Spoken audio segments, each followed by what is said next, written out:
अस्सलाम वालेकुम जी। आज की वीडियो में हम डिविडेंड इन्वेस्टिंग के बारे में बात करेंगे। इसके अलावा हम देखेंगे पाकिस्तान स्टॉक एक्सचेंज में टॉप 20 डिविडेंड पेइंग स्टॉक्स कौन से, और ये स्पेशली जो पाकिस्तान स्टॉक एक्सचेंज का अपना PSX डिव 20 इंडेक्स है जिसमें उन्होंने लिस्ट कर दिए हैं टॉप 20 शेयर्स, उनको देखेंगे। लेकिन उनको हमने ब्लाइंडली फॉलो नहीं करना। इस वीडियो में उसके बारे में मैंने पहले रिसर्च करके कुछ डाटा इकट्ठा किया जो कि हम लेटर ऑन वीडियो में जाके कंप्यूटर स्क्रीन पे देखेंगे, और उस डाटा की बेस पे उसमें से कुछ को हम अपनी लिस्ट में से निकाल देंगे, और कुछ जो उस डाटा की बेस पे हमें सबसे बेहतर लगते हैं उनको चूज़ करेंगे। मैं बेसिकली वो अपने लिए चूज़ कर रहा हूँ और आपको साथ साथ रीज़न्स बता रहा हूँ कि इस वाले स्टॉक को PSX डिव 20 वाले में से मैंने क्यों नहीं चूज़ किया और इस वाले को क्यों चूज़ किया, और उन्हीं रीज़न्स के बेस पे और फिर बाकी भी जो सोर्सेज मैं आपको बताऊंगा उसको देख के एक अच्छा आपको स्टार्टिंग पॉइंट मिल जाएगा, और आप खुद भी अपने लिए फ़ैसला कर सकते हैं कि आप उनमें से किन को डिस्क्वालीफाई करना चाहते हैं और किन को चूज़ करके अपने पोर्टफोलियो का हिस्सा बनाना चाहते हैं। अच्छा, सबसे पहले तो डिविडेंड इन्वेस्टिंग के बारे में बात कर लेते हैं कि डिविडेंड इन्वेस्टिंग जो है, मैं तो ज़्यादा अब इसी की तरफ इंक्लाइंड हूँ, और ये क्यों ज़रूरी है स्पेशली पाकिस्तान स्टॉक एक्सचेंज के अंदर रहते हुए। तो सबसे पहले आज से कई साल पहले जब मैंने पाकिस्तान स्टॉक एक्सचेंज में इन्वेस्टमेंट वगैरह स्टार्ट की थी, तो उस वक्त डिफरेंट रैंडम शेयर्स देख के जो कि अच्छी कंपनीज थी, कम अज़ कम मैंने ये देखा था कि वो उनकी अर्निंग अच्छी है, फंडामेंटल्स पे कुछ रिसर्च करके कि वो अच्छी अर्निंग कर रही है और पिछले कुछ सालों में वो नेगेटिव में नहीं गई। तो जब मैंने वो चूज़ कर ली तो उनके स्टॉक्स तो मैंने लेके रख लिए। अब कुछ की प्राइसेस ऊपर चली जाती थी, कुछ की रैंडमली ना नीचे चली जाती थी। अब स्पेशली जब नीचे जाती थी उसमें उस कंपनी का इतना कसूर नज़र नहीं आ रहा होता था कि ये अचानक से नीचे क्यों जाने लगी प्राइस। मसलन ना कोई उसका रिसेंट रिपोर्ट आई, ना कुछ और हुआ। वो कंपनी तो प्रॉफिट में जा रही थी, लेकिन ओवरऑल जो पाकिस्तान की पॉलिटिकल सिचुएशन है या इकोनॉमिक सिचुएशन है वो उस पर हावी हो जाती थी। अब एक इकोनॉमिक सिचुएशन तो दो तरह से हावी हो सकती है ना। एक तो डायरेक्टली हालात इतने बुरे हो गए हैं कि वो प्रोडक्ट्स ही नहीं बिक रही और प्रॉफिट डाउन हो गया कंपनीज का, फिर तो उसकी अर्निंग पर शेयर वगैरह नीचे जाए तो फिर तो चलो समझ आती है कि किसी वजह से कंपनी की शेयर की प्राइस नीचे जा रही है। लेकिन अगर दूसरी वजह से जाने लग जाए कि हालात इतने ख़राब हो गए इकोनॉमी के कि किसी को जो है उसमें वही नहीं रहा, एतमाद ही नहीं रहा, और वो कह रहे हैं कि अब मेरे ख्याल है स्टॉक एक्सचेंज में भी और इस इकोनॉमी में इन्वेस्ट करना इतना बेहतर नहीं रहेगा, तो वो एक वजह लगती है कि मसलन आपकी कंपनी भी अच्छी है, वो प्रॉफिट भी कर रही है और आपने उसमें इन्वेस्ट भी किया हुआ है, और आपको ये भी पता है कि अभी इसकी प्राइस नीचे जाएगी और कंपनी तो प्रॉफिट कर रही है, इसकी प्राइस किसी ना किसी वक्त आज से 3 साल बाद 5 साल बाद वापस अपनी जगह पे आ जानी है, तो आपको फिक्र करने की ज़रूरत तो नहीं है। तो वो तो ठीक है, लेकिन वो जो सेंटर वाले 4-5 साल ज़ाया हो गए जब उसकी प्राइस नीचे रही, और जब ऊपर भी आएगी तो फिर भी आपको एक टेंशन रहेगी कि आपने एक ख़ास टाइम पे उसमें से एग्ज़िट करना है, क्योंकि फिर अगर इकोनॉमी और कोई साइकिल इस तरह का आता है पॉलिटिक्स का, क्योंकि इधर तो पॉलिटिक्स भी हर 3 साल बाद गवर्नमेंट चेंज हो रही होती है ना, तो आपने सही टाइम पे एग्ज़िट करना है, सही टाइम पे वो करना है। तो उस वक्त थोड़ा सा मुझे ये लगा शुरू में कि पाकिस्तान स्टॉक एक्सचेंज में सर्वाइव करना इतना आसान नहीं है। या तो आप बहुत ही एक्टिवली उसको देखें, उसके टेक्निकल्स में बहुत ज़्यादा जाएं और उसका देख रहे हों कब किस शेयर की प्राइस ऊपर नीचे जा रही है। तो जो प्रोफेशनल्स इसमें काम कर रहे हैं, मतलब मेरा अपना तो अलग IT फील्ड से है, सॉफ्टवेयर इंजीनियर हूँ मैं, या और जो भी प्रोफेशनल्स काम कर रहे हैं उनके पास इतना टाइम तो नहीं होता कि वो साथ साथ स्टॉक एक्सचेंज को भी एक जी नज़र रख रहे हैं, रोज़ाना उठ के वो भी लगा रहे हैं स्टॉप लॉस और बाकी चीज़ें भी देख रहे हैं। तो उस वक्त थोड़ा सा मेरा कॉन्फिडेंस शेक हुआ पाकिस्तान स्टॉक एक्सचेंज में। लेकिन फिर उसके बाद आहिस्ता आहिस्ता जब I came across the dividend paying stocks के कुछ ऐसे कंपनीज भी होती हैं जो कि उनका जो हो रहा है प्रॉफिट वो अपने शेयर होल्डर्स के साथ साथ प्रॉफिट भी शेयर कर रही होती हैं, और ना सिर्फ प्रॉफिट शेयर कर रही होती हैं बल्कि उन्होंने अपनी पॉलिसीज़ भी बनाई होती हैं। जैसे एग्रो फर्टिलाइज़र है कि उनकी यह पॉलिसी है, वो 100% प्रॉफिट अपना जितने भी शेयर होल्डर्स हैं ना, शेयर होल्डर्स का जो हिस्सा बनता है वो 100% उनके साथ शेयर कर देते हैं और हर क्वार्टर में करते हैं। यानी कि साल में 4 क्वार्टर्स होते हैं, 4 क्वार्टर्स की जैसे रिजल्ट्स आते हैं डिक्लेयर करते हैं और साथ ही वो शेयर कर भी देते हैं प्रॉफिट। अब उसमें से थोड़ा बहुत अगर वो कैश फ्लो को रखने के लिए रख लें तो वो उसमें मसला नहीं है, लेकिन ओवरऑल उनकी पॉलिसी ये होती है कि वो शेयर कर देते हैं। उन कंपनीज को देख के ना फिर थोड़ी सी एक उम्मीद पैदा हुई कि मसलन अब कुछ ऐसी कंपनीज हैं जो कि इकोनॉमी डाउन होने के बावजूद या पॉलिटिकल सिचुएशन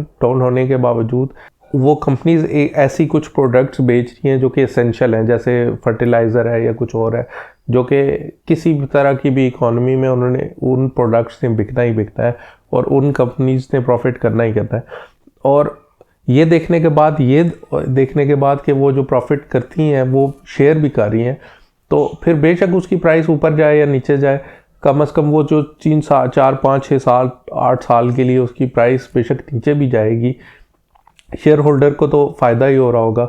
उसकी जैसे ही वो डिविडेंड उसके साथ शेयर कर रही होंगी वो कंपनीज, तो शेयर होल्डर को तो अपने पैसे आहिस्ता आहिस्ता रिकवर ही हो रहे हैं ना। तो क्या पता जब तक उसकी प्राइस वापस ब्रेक इवन पे आए, जितने पे ख़रीदा है उसकी आधी कास्ट तो शेयर होल्डर ने सिर्फ डिविडेंड के थ्रू ही रिकवर करी हो, तो वो फिर 50% तो उसका प्रॉफिट ही बन जाए। तो जब से फिर आई केम अक्रॉस दोज कंपनीज, फिर आपने देखा भी होगा मेरे चैनल पे एक सीरीज़ भी है जिसमें हम हर सेक्टर की बेस्ट डिविडेंड पेइंग कंपनीज को जो है वो जाके देखते हैं और फिर उनमें से चूज़ करने की कोशिश करते हैं, पोर्टफोलियो बनाने की कोशिश की थी। उसमें काफ़ी 15-16 सेक्टर्स को कवर किया था। फिर वहाँ से एक तो ये चीज़, और दूसरा फिर जो डिविडेंड पे कर रही होती है ना कंपनीज, मसलन अगर जब मार्केट डाउन जा रही होती है तो जो दूसरी कंपनीज होती हैं जिनकी प्राइस मसलन ऊपर तो आ गई, अब नीचे जाने का टाइम है, तो लोग पैनिक करके ना ज़्यादा बेचने शुरू कर देते हैं कि ये अब प्राइस नीचे चली जाएगी तो हम फंस जाएंगे और कोई डिविडेंड या कोई तरीका भी नहीं है इसमें से फ़ायदा लेने का, तो ये ना हो 4-5 साल बिला वजह ही हम इसमें फंस जाए, तो वो उसको जल्दी बेच देते हैं। लेकिन जो डिविडेंड पेइंग स्टॉक्स होते हैं उनकी प्राइसेस भी इतनी जल्दी फ्लक्चुएट नहीं करती, यानी कि ऊपर जा रही हैं फिर भी आहिस्ता आहिस्ता स्टेबल रहेगा, क्योंकि वो प्रॉफिट शेयर कर रहे होते हैं ऑलरेडी, तो वो कैश फ्लो उस कंपनी में नहीं रह रहा होता, लोगों के पास पहुंच रहा होता है, उस वजह से ज़रा प्राइस ऊपर भी आहिस्ता आहिस्ता जाती है। और जब मार्केट नीचे जाने का टाइम होता है तब भी लोग इतनी जल्दी से एकदम से बेच नहीं देते कि मसलन एग्रो फर्टिलाइज़र अगर किसी को हर 3 माह बाद कुछ ना कुछ प्रॉफिट शेयर कर रहा है तो उसको क्या ज़रूरत है कि जाके वो किसी थोड़े से डर की वजह से कि अभी प्राइस ना चली जाए नीचे, तो वो जाके अपने एग्रो फर्टिलाइज़र के सारे शेयर्स जो है वो बेच दे या DCR के बेच दे या और किसी कंपनी के बेच दे, तो उस तरह से ये स्टेबल भी होती है। तो उसके बाद मैं इस डिविडेंड इन्वेस्टिंग की तरफ आया था। अच्छा, आज हमने जो स्पेसिफिकली बात करनी है वो PSX Div 20 के इंडेक्स की बात करनी है। जैसे KSE 100 इंडेक्स है या और इंडेक्सेस हैं, ये थोड़े से पुराने हैं। जब ये पाकिस्तान स्टॉक एक्सचेंज को भी पता चला कि ज़्यादा लोग अब इंटरेस्ट ले रहे हैं डिविडेंड पेइंग कंपनीज की तरफ, तो उन्होंने भी एक अपना इंडेक्स बना के लोगों को दे दिया कि ये कुछ ऐसी कंपनीज है, 20 मसलन टॉप कंपनीज है जो कि बहुत अच्छा डिविडेंड देती हैं। इसमें इसका फ़ायदा ये भी होगा कि वो जो मुख्तलिफ कंपनीज हैं उनका भी दिल करेगा ज़्यादा से ज़्यादा प्रॉफिट शेयर करें और उस लिस्ट में आए, और इस तरह एक इन्वेस्टर्स के लिए भी एक उनको लिस्ट मिल गई कि ये वाली टॉप कंपनीज जो है वो बहुत अच्छा डिविडेंड पे कर रही हैं। तो आज हम उन PSX Div 20 की टॉप 20 कंपनीज जो पाकिस्तान स्टॉक एक्सचेंज में ने दी है उनको भी देखेंगे, और उनमें से फिर हम चूज़ करने की कोशिश करेंगे बेस्ट कंपनीज। बेस्ट में उसमें डिफरेंट क्राइटेरियाज हो सकते हैं। मसलन सबसे पहला क्राइटेरिया तो ये है कि पिछले 10 साल का हम उनका डाटा देखेंगे कि पिछले 10 साल में कोई ऐसी कंपनी तो नहीं है जिसने किसी 1 2 3 साल उसमें से नेगेटिव में रही हो। अगर मसला ये है ना कि अगर पिछले 10 साल में उन्होंने 3 साल 4 साल पॉजिटिव में गए, फिर 2 साल लॉस किया, फिर पॉजिटिव में गए, तो फिर वो जो कमा रहे हैं वो साथ साथ लॉस के थ्रू ज़ाया भी कर रहे हैं। तो इस तरह की कंपनी से बंदा बच के एक ही दफ़ा अच्छी कंपनी जो कि पिछले 10 साल में गई नहीं नेगेटिव में, तो फिर आगे चांस होता है कि क्या पता अगले भी 4-5 साल वो बिल्कुल कभी नेगेटिव में जाए ना। तो अगर वो फिर कंपनी इस तरह की डिविडेंड पे करने पे भी रखती है यकीन, तो फिर ये मेक श्योर हो जाता है कि वो अगले कुछ सालों तक डिविडेंड देती रहेगी, जब नेगेटिव में जाएगी नहीं तो ज़ाहिर है प्रॉफिट होगा और वो प्रॉफिट शेयर करती रहेगी। फिर इसमें एक और चीज़ होती है कि जो कंपनी आपने चूज़ की है वो साल में कितनी दफ़ा प्रॉफिट डिविडेंड शेयर कर रही है। बेशक वो 40 रुपये ही शेयर कर रही है, लेकिन अगर एक कंपनी 40 रुपये गट्ठी साल के एंड पे शेयर कर देती है और पर शेयर, और एक कंपनी जो है वो साल के शुरू में 10 रुपये शेयर करती है, फिर 3 माह बाद 10 रुपये फिर कर देती है, तो वो जो शुरू के 10 रुपये है ना, जब वो मसलन 1000 शेयर्स आपने रखे होंगे तो वो 10,000 बन जाएंगे, तो उसके भी कुछ शेयर्स आप परचेज़ कर सकते हैं।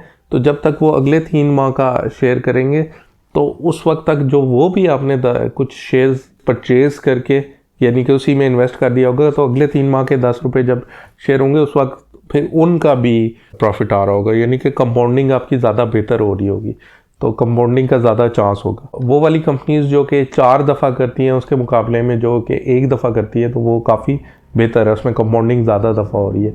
इवन 2-3 दफ़ा वाली भी बेहतर है उससे जो 1 दफ़ा करती है, तो ये भी एक फैक्टर हम रखेंगे। फिर इसके अलावा यही जो कंपनीज़ हैं इनमें कभी कभी पाकिस्तान स्टॉक एक्सचेंज ने जब सेलेक्ट किया तो उन्होंने शायद वो लेटेस्ट ईयर को या उससे पिछले ईयर को देख रहे होंगे और ओवरऑल एक परसेंटेज पिछले 5 साल की निकाल रहे होंगे। लेकिन कुछ ऐसी कंपनीज भी हो सकती हैं जो कि 1-2 साल बहुत अच्छा करती हों या 3 दे देती हों डिविडेंड, और किसी साल में 1 भी डिविडेंड ना देती हों, फिर अगले साल में तो 3 दे देती हों। तो इस तरह की इनकंसिस्टेंट जो कंपनीज हैं उनसे भी हमने बचना है। और दूसरा, फिर किसी कंपनी ने अगर नेगेटिव में गई है, जैसे कि पहले बात की हमने कि पिछले 10 साल में कभी भी नेगेटिव में गई, उससे तो बिल्कुल बचना है। और उसके अलावा फिर लास्ट में देखना है कि तकरीबन कम से कम 5 साल का तो डिविडेंड पेमेंट का उसका होना चाहिए हिस्ट्री, और कंसिस्टेंट डिविडेंड पेमेंट की हिस्ट्री होनी चाहिए, ताकि हम आगे भी हमें यकीन हो कि इसमें अगर हम इन्वेस्ट करते हैं तो वो अगले 3-4 साल तक वो करेंगे, और अगर किसी टाइम पे वो अपने ट्रैक से हटते हैं तो हम भी उसको चेंज कर लें, लेकिन बिला वजह किसी को एकदम से जाके चेंज ना करना पड़े इस वजह से कि पिछले 2 साल उन्होंने दिया, अब उन्होंने देना छोड़ दिया। तो अभी चलते हैं कंप्यूटर स्क्रीन पे और PSX डिव 20 के एक तो कंपनीज़ कैसे देखनी है वो देख लेते हैं, फिर जो मैंने लिस्ट बनाई हुई है और जो डाटा कलेक्ट किया हुआ है उसको देख लेते हैं, और फिर सबसे एंड में मैं उस डाटा को ना उस एक्सेल शीट में जहाँ पे कंपनीज लिखी हुई है वहाँ पे वो उसको रेड करके, येलो करके और ग्रीन करके सिलेक्ट कर रहा हूँ, यानी कि डिफरेंट कंपनीज की कौन सी हमने निकाल दी है उसमें से और कौन सी हम उसको सिलेक्ट कर रहे हैं, वो भी देख लेते हैं। बाकी 1-2 मेरे ख्याल है कंप्यूटर स्क्रीन पे जब मैंने वो वाली वीडियो बनाई थी तो उसमें मैंने अपने पास से भी शेयर की थी कि ये डिव 20 के अलावा भी कुछ ऐसी कंपनीज हैं जो जिनमें आप इन्वेस्ट कर सकते हैं। तो चलते हैं कंप्यूटर स्क्रीन पे।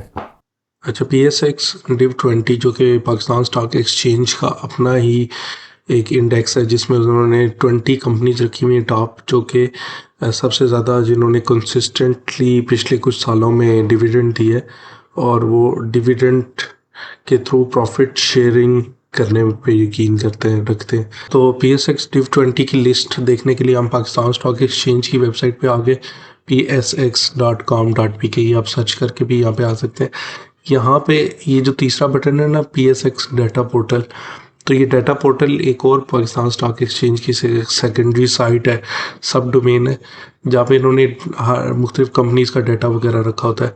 तो हमें इस पर जाना पड़ेगा। आप डायरेक्टली dps.psx.com.pk एड्रेस बार में लिख के भी आ सकते हैं, या PSX डाटा पोर्टल आप सर्च कर लें। यहाँ पे आने के बाद जब आप स्क्रॉल डाउन करेंगे तो ये यहाँ पे ना डिफरेंट सेक्टर्स वगैरह यहाँ पे फिल्टर के थ्रू आप शो कर सकते हैं। तो यहाँ पे मार्केट वॉच के सेक्शन में आके नीचे आपने सेक्टर को छोड़ देना है और इंडेक्स में आके आपने PSX डिव 20 इंडेक्स जो है वो सिलेक्ट कर लेना है। अब इसमें आपको ये 20 वो कंपनीज आ गई जो कि पाकिस्तान स्टॉक एक्सचेंज के मुताबिक जिन्होंने पिछले 5 से 8 साल में काफ़ी कंसिस्टेंट डिविडेंड दिया है और इस टाइम पे बेस्ट डिविडेंड देने वाली कंपनीज है। तो हम ब्लाइंडली फॉलो नहीं करेंगे पाकिस्तान स्टॉक एक्सचेंज को और उनके इस क्लेम को, इसीलिए मैंने एक शीट भी बना दी है। इस शीट का लिंक आपको नीचे डिस्क्रिप्शन में भी मिल जाएगा, तो आप वीडियो देखने के बाद या साथ ही आप वहाँ से इस शीट का लिंक भी देख सकते हैं। तो इसमें मैंने यही वाली सारी कंपनीज जो है इधर भी लिस्ट कर ली हैं। ये इनकी कंपनी का नाम है, फिर ये सिंबल है, फिर इनकी 5 साल पहले क्या प्राइस थी, अभी क्या प्राइस है, 5 साल में इस कंपनी की प्राइस भी कोई बढ़ी है, यानी कि डिविडेंड भी देते रहे। अगर तो कोई प्राइस नेगेटिव में गई हो तो फिर तो फ़ायदा नहीं है ना इतना। तो ये थोड़ी बहुत नेगेटिव में गई हो इतना मसला नहीं है, लेकिन अगर ज़्यादा नेगेटिव में चली गई हो तो फिर तो ज़ाहिर है नुकसान ही है। तो प्राइस कितने % बढ़ी है ये चीज़ भी आ गई। फिर उसके बाद पिछले 6 साल में, यानी कि जब जब का डाटा अवेलेबल था, उनका कितना % डिविडेंड यील्ड था। और 2024 कुछ केस लिए लिखे हुए हैं कि उन्होंने 2024 के पूरे डिविडेंड्स दे दिए हुए हैं, या एक्सपेक्टेशन यही थी कि इतने ही देंगे। और कुछ के साल भी ना 2024 के जनवरी से लेके दिसंबर तक एंड होते हैं, लेकिन कुछ फिस्कल ईयर्स को फॉलो करते हैं, तो उनके ज़ाहिर है फिर जून से शुरू होंगे, अगले साल जून में ख़त्म होंगे, तो उसको इंक्लूड नहीं किया। और एवरेज में अगर यहाँ पे 6 वैल्यूज़ दी हुई हैं तो 6 वैल्यूज़ काउंट की हुई है। अगर यहाँ पे 5 दी हुई है तो 5 काउंट की हुई है, 5 की एवरेज ली हुई है। यहाँ पे मसलन 0 करेंगे तो और एवरेज कम हो जाएगी। तो इसमें ये इसको किया हुआ है कि जो एम्प्टी है इसको काउंट ना करे एवरेज में। तो खैर ये एवरेज हो गया, ये वाला 6 ईयर्स पे आउट्स की एवरेज। अच्छा, अब जैसा कि हम बात कर रहे थे कि अगर एक कंपनी 4 दफ़ा पे आउट देती है तो उसमें कंपाउंडिंग का ज़्यादा चांस होता है। ज़्यादा दफ़ा पहली दफ़ा वाले को भी हम इन्वेस्ट करके दूसरी दफ़ा वाले में फिर दोबारा उन री इन्वेस्टेड शेयर्स की भी डिविडेंड आ रहा होता है, तो उसमें कंपाउंडिंग का ज़्यादा चांस होता है। तो इस तरह से ये भी शो हमने कर दिया यहाँ पे कि कितनी दफ़ा इस कंपनी ने दिया है डिविडेंड। और फिर लास्ट में कि पिछले 5-10 साल में ये कहीं नेगेटिव में तो नहीं गई, किसी साल नेगेटिव में तो नहीं इसने शो किया। तो नॉर्मली कंपनीज जो होती हैं पिछले 10 साल में कोई ना कोई साल इस तरह के होते हैं जब वो नेगेटिव में जाती हैं कंपनीज, और किसी एक साल का रेवेन्यू या उनका जो प्रॉफिट है वो नेगेटिव में होता है, यानी कि लास्ट में गई होती हैं। लेकिन अमेजिंगली जो ये शेयर सारे पाकिस्तान स्टॉक एक्सचेंज ने डिव 20 में डाले, ये तकरीबन सारे के सारे ऐसे हैं जो कि पिछले 19 शेयर्स ऐसे हैं जो कि पिछले 10 साल में एक दफ़ा भी उन लास्ट में नहीं गई कंपनीज। किसी कोई एक आध क्वार्टर होगा, लेकिन कोई एक ईयर और क्वार्टर भी नहीं है ज़्यादातर में, मतलब गई नहीं लास्ट में पिछले 10 साल में।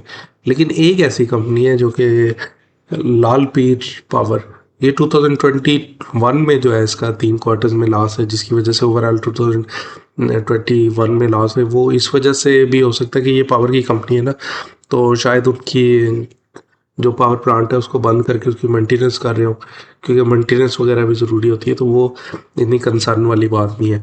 अब ये तो हमने कुछ डाटा निकाल लिया। अब इस डाटा की बेस पे वैल्यूएट करके हम ये देख लेते हैं कि इन 20 शेयर्स में से मैं स्पेसिफिकली अपना मसला आपको बता देता हूँ कि मैं किन को रखना पसंद करूँगा और किन को नहीं रखना पसंद करूँगा, साथ रीजंस भी बता देता हूँ, लेकिन अपना डिसीजन आपने खुद करना है। पिछले दिनों ना मैंने कुछ अपने पोर्टफोलियो में, जैसे अगर आप मेरी वीडियोस देखते हो तो आपको पता होगा कि, या वैसे भी, कि डाइवर्सिफाइड अपने पोर्टफोलियो को रखना चाहिए, यानी कि उसमें डिफरेंट सेक्टर्स भी होने चाहिए और हर सेक्टर की डिफरेंट कंपनीज भी होनी चाहिए, ताकि कोई एक सेक्टर या कोई एक कंपनी किसी वजह से अफेक्ट होती है तो आपका ओवरऑल पोर्टफोलियो तो मतलब स्ट्रॉन्ग रहे ना।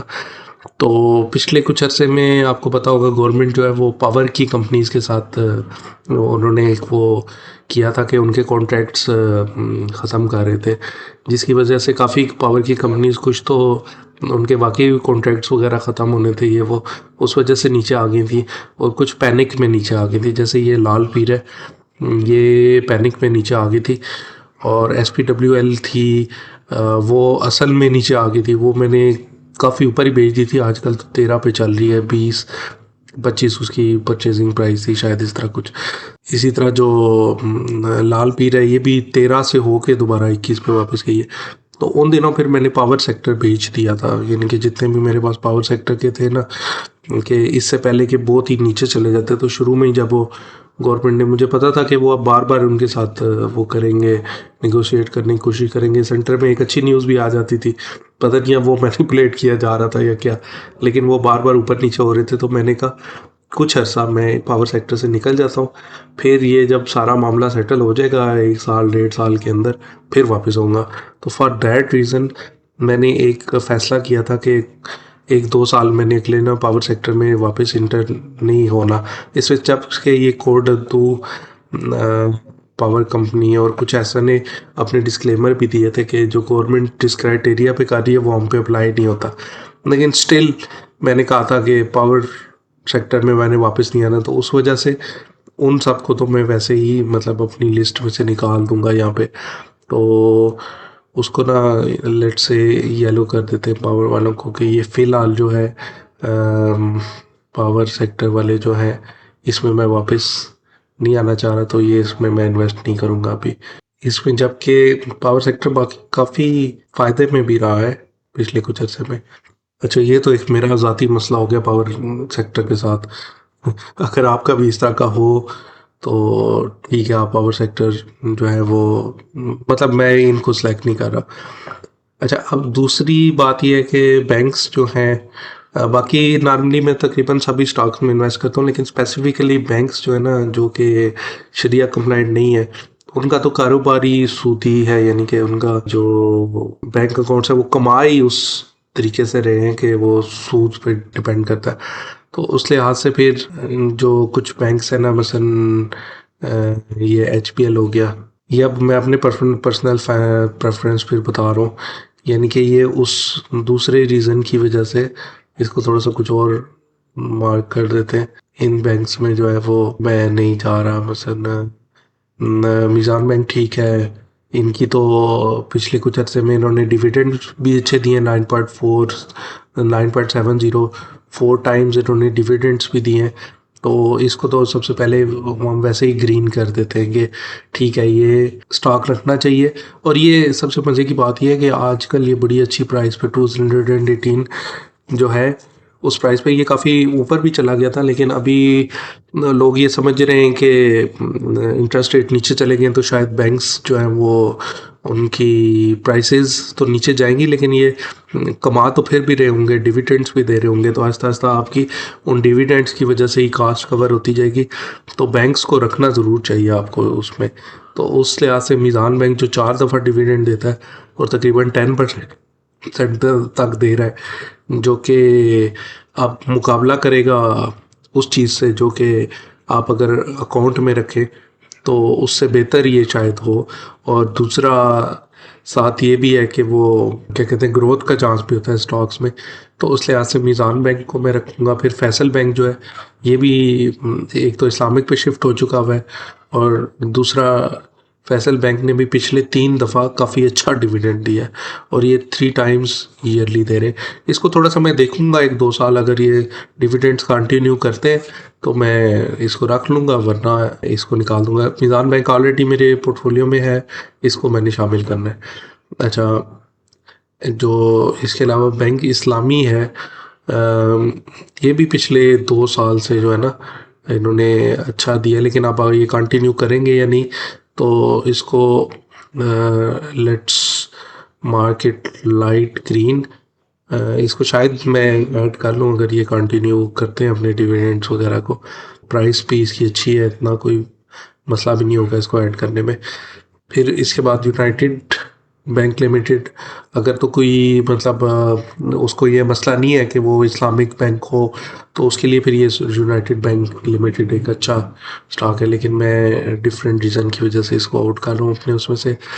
अच्छा, इसके अलावा बैंक अल हबीब जो है, इसका मुझे ये नहीं पता कि ये वैसे इस्लामिक होस्ट में आता है या नहीं। चलिए सर्च कर लेते हैं अभी। Is bank Al Habib Islamic और कन्वेंशनल?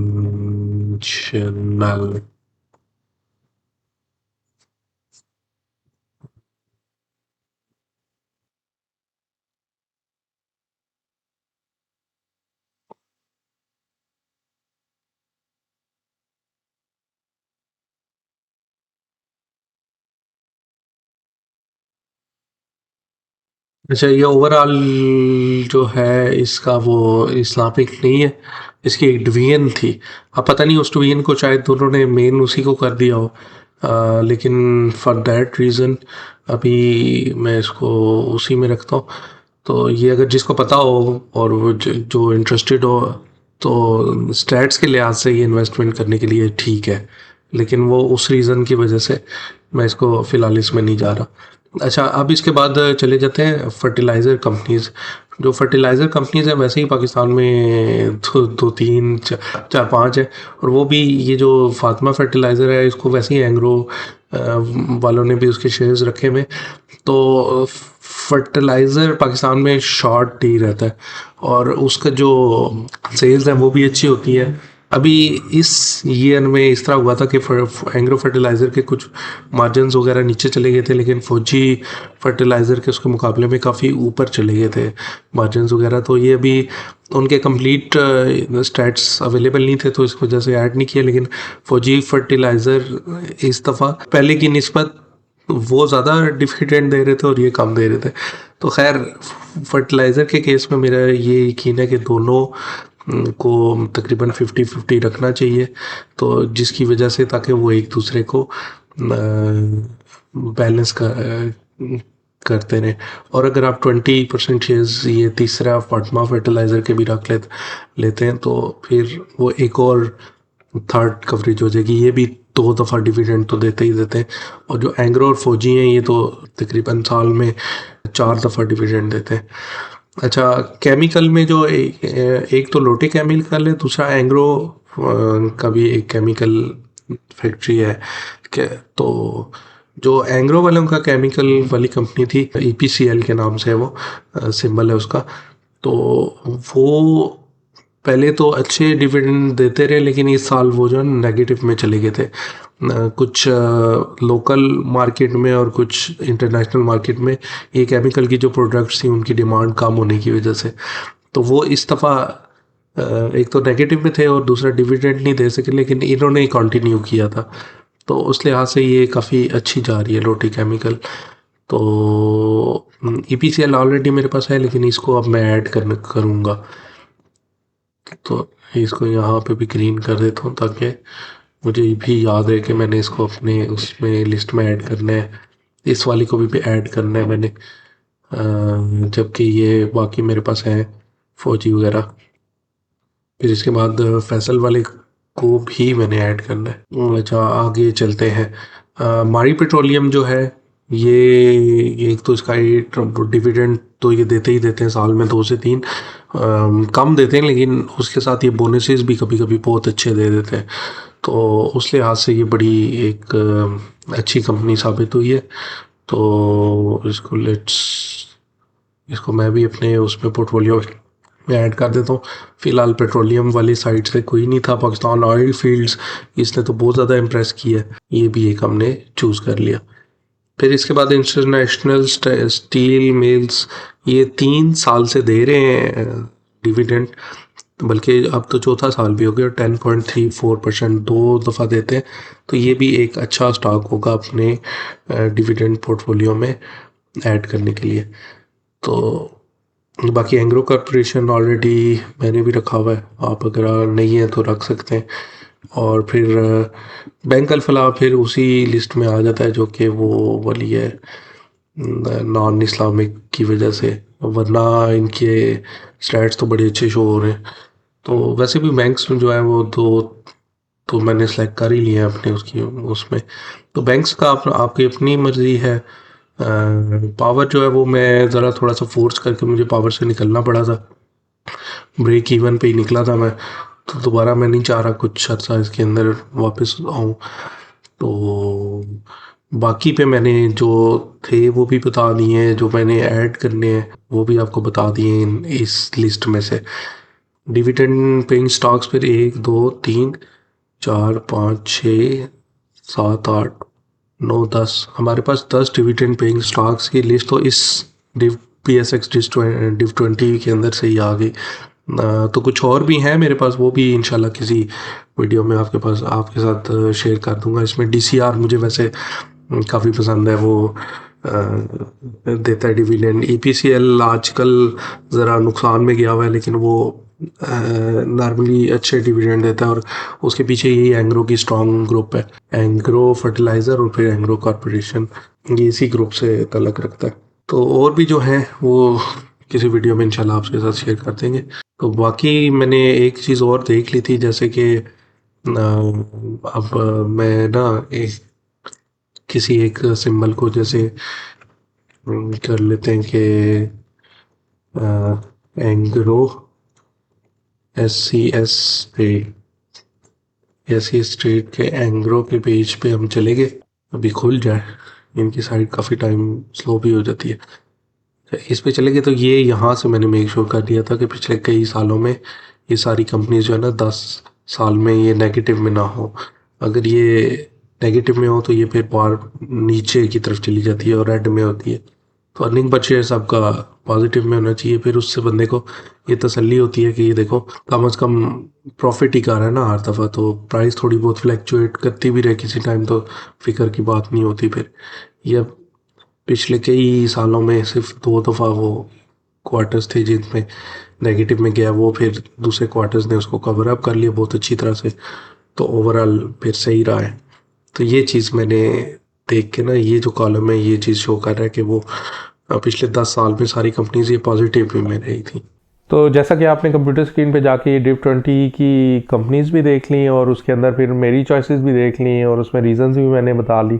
अब आप उसमें से अपने लिहाज से भी चॉइस कर सकते हैं। और बाकी आगे पाकिस्तान स्टॉक एक्सचेंज के बारे में, म्यूचुअल फंड्स के बारे में, पर्सनल फाइनेंस के बारे में वीडियोस में तो मेरी आती रहती हैं। अगर आप मुस्तफ़ीद होना चाहें तो इस चैनल को सब्सक्राइब कर लें। बाकी वीडियो अच्छी लगी हो तो ज़रूर लाइक करें और मिलते हैं अगली वीडियो में। अल्लाह हाफ़िज़।